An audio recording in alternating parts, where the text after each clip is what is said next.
gala datuk yang dibuat dan itu tidak bisa diwarisi dan inyo hanya sepanjang umur tidak bisa diwarisi ke anak kemenakannya dan itu juga inyo tidak masuk dalam lembaga adat. Assalamualaikum warahmatullahi wabarakatuh.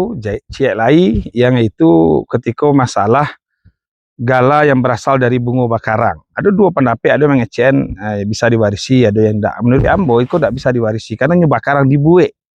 Gala datuk yang dibuat dan itu tidak bisa diwarisi dan inyo hanya sepanjang umur tidak bisa diwarisi ke anak kemenakannya dan itu juga inyo tidak masuk dalam lembaga adat.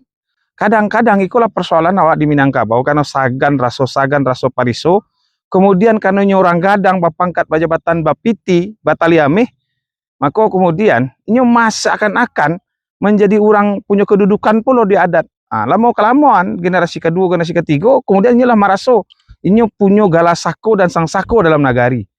Iko banyak terjadi di nagari-nagari yang kemudian menimbulkan konflik di belakang hari karena inyo maraso sakonya itu adalah sako dan berasal dari Tungganai atau berasal dari nagari itu, sehingga ketika lahnya turun temurun kan dari generasi kedua generasi ketiga, sehingga inyo maraso inyolah punya sako dan pusako di nagari.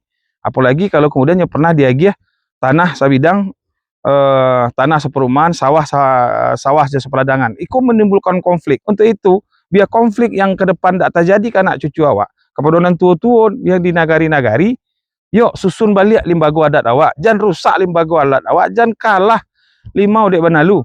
Susun balik, kita harus bertegas-tegas. Kalau tidak, kita menimbulkan konflik untuk anak kemenakan di belakang hari.